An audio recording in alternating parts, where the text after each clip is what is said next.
Fenomena pasukan nasi bungkus oleh Atakana TV.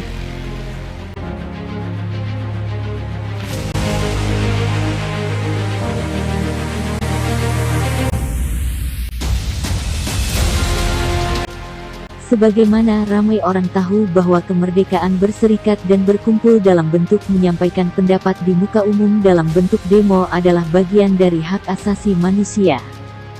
Walaupun demikian, meskipun demo dengan tertib, bagi yang jeli melihat peluang, terkadang bisa dijadikan lahan bisnis.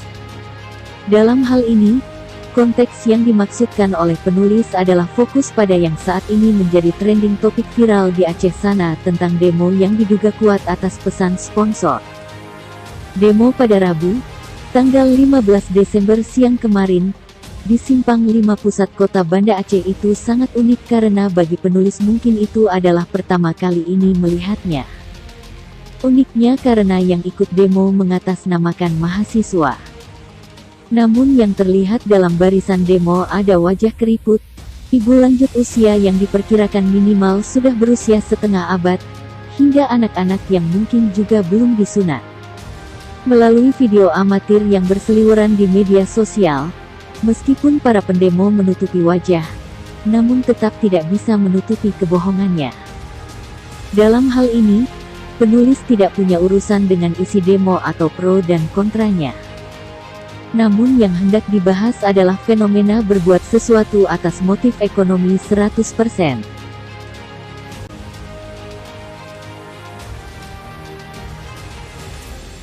Seperti tidak ada lagi marwah dan malu. Bila ditarik dalam momen pemilu, ini adalah contoh bukti betapa marwah kebanyakan orang bisa dibeli dengan nasi bungkus. Contohnya seperti pemilu lalu di Aceh. Padahal tidak ikut pemilu alias golput adalah bagian dari demokrasi itu sendiri.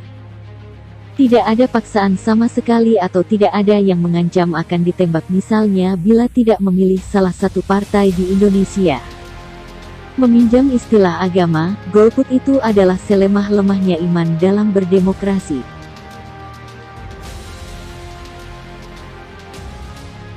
Khusus terhadap Aceh. Padahal mayoritas menyadarinya bahwa Aceh selalu ditipu hingga berkali-kali ditipu terus ditipu sampai mati oleh Jakarta. Namun tetap saja orang Aceh tidak pernah jerah. Seperti tidak pernah mengambil pelajaran. Parahnya, malah seorang tokoh militer Jawa seperti Prabowo Subianto Paplumo dijadikan idola di Aceh. Dalam konteks perjuangan Aceh, tidak dipungkiri bila dalam setiap beraksi memerlukan logistik. Namun yang dimaksudkan oleh penulis adalah beraksi tidak 100% tergantung logistik dari orang lain. Minimal harus ada inisiatif sendiri, harus ada kreatif sendiri, hingga minimal harus ada logistik sendiri sehingga bila motifnya hanya logistik maka seperti pendemo di Simpang 5 kota Banda Aceh itu. Kalau dalam lingkungan perjuangan Aceh malah bisa disusupi oleh para kaum oportunis yang tujuannya nanti perjuangan pun akan dibisniskan demi meraih keuntungan ekonomi. Istilah KUHP, kasih uang habis perkara.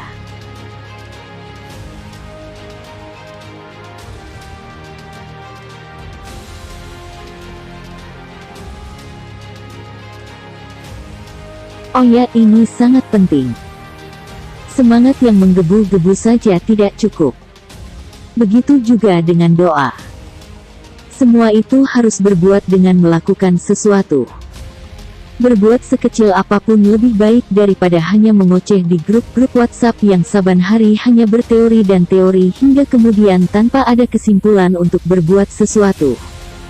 Kalaupun ada kesimpulan maka akan menjadi pengamat politik di kedai kopi. Oleh karena itu, mari introspeksi diri. Sekali lagi adalah harus ada inisiatif sendiri, harus ada kreasi sendiri, bahkan harus ada dana sendiri juga dalam beraksi, tidak 100% bulat-bulat dari donatur lain. Bila pun itu tidak mampu setidaknya masih ada komitmen dalam perjuangan atau mensosialisasikan ideologi kepada orang lain sehingga fenomena pasukan nasi bungkus meskipun tidak bisa dihilangkan setidaknya bisa diminimalisir.